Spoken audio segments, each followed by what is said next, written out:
সারা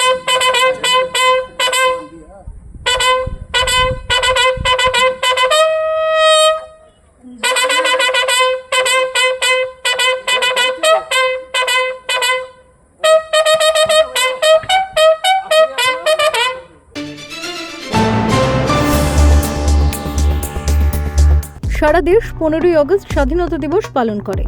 তখন নদিয়াবাসীর কাছে স্বাধীনতা দিবস 18ই আগস্ট। এই দিনটিতে জাতীয় পতাকা উত্তোলন করা হয়। কিন্তু কেন? ৭৯ বছর ধরে কেন এমনটা হয়ে আসছে? এর সঙ্গে জড়িয়ে আছে দেশভাগের যন্ত্রণা। সাল 1947-এর আগস্ট।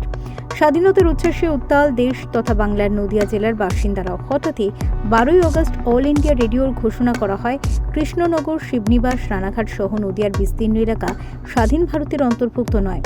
মানচিত্রে সেগুলি ধরা পড়েছে নবগঠিত পূর্ব পাকিস্তানে। নদিয়া জুড়ে ছড়িয়ে পড়ে ক্ষোভ। কৃষ্ণনগর রাজবাড়ির রানী জ্যোতির্ময়ী দেবী ব্যাপারটা নিয়ে সক্রিয় হন। জনতার উদ্বেগ পৌঁছে যায় প্রশাসনের কানে। উত্তেজনার মধ্যে রাতারাতি আবারও পরিবর্তন হয় মানচিত্রে। কৃষ্ণনগর, রানাঘাট, শিবনিবাস, শান্তিপুর ফিরে আসে ভারতের বুকে। তবে এই ঘোষণা যখন হলো তখন কেটে গিয়েছে বেশ কয়েকটা দিন। 1947 সালের 18ই আগস্ট ভারতের জাতীয় পতাকা উত্তোলন করলেন নদিয়াবাসী। অন্তর্ভুক্তি কাকে বলে? যে বিদেশি দেশ থেকে অন্য দেশে আমরা স্বদেশী হয়ে তখন পরবাসী হয়েছিলাম। সেই দিনটাকে স্মরণ করতে আমাদের আজকে ইতিহাস সত্য কথা বলে, সেই ইতিহাসকেই আমরা ভুলে গেছি।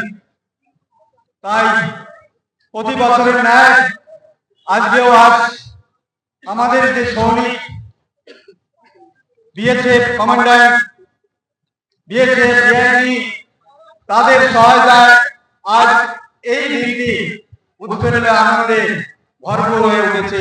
আমাদেরকে যেভাবে সাহায্য করে যাচ্ছেন প্রতি বছর, সত্যি প্রশংসার যোগ্য। ব্যুরো রিপোর্ট, লটারি সংবাদ।